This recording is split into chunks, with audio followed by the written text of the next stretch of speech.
ছাদে কি করো তুমি? আবার মেয়ে দেখতে এসছো? না না, নিজেকে আত্মশুদ্ধি করার ব্যবস্থা করতেছি। মানে?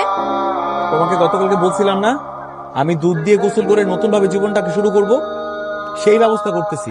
দুধ গোসল করলে কি সব সমস্যার সমাধান হয়ে যাবে? ময়লা তো তোমার শরীরে না, ময়লা তো হচ্ছে তোমার ওই দুইটা চোখে, হার্টে।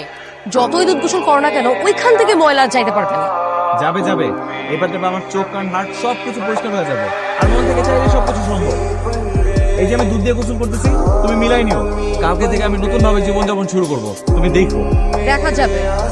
মানে কথা বলতেছি, আমি তোমার গুণাগার পাপিষ্ঠ বান্দা।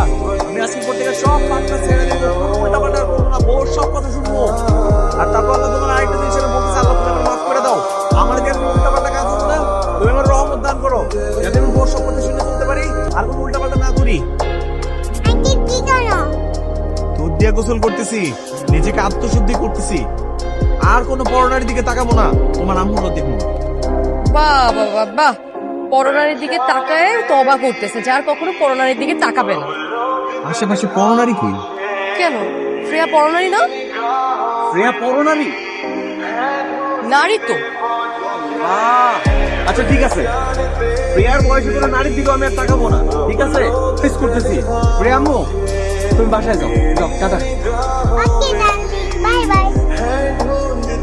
তিশা, আমি একটু বাইরে যাচ্ছি, তুমি দরজাটা লাগিয়ে সাবধানে বাসায় অবস্থান করো, কেমন? আসসালামু আলাইকুম। আসসালামু আলাইকুম চাচা, যাবেন?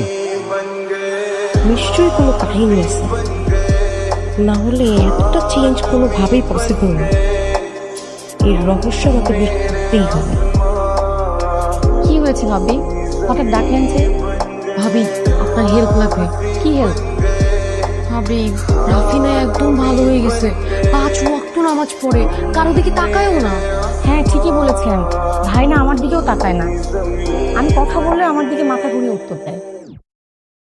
ভাবি, এই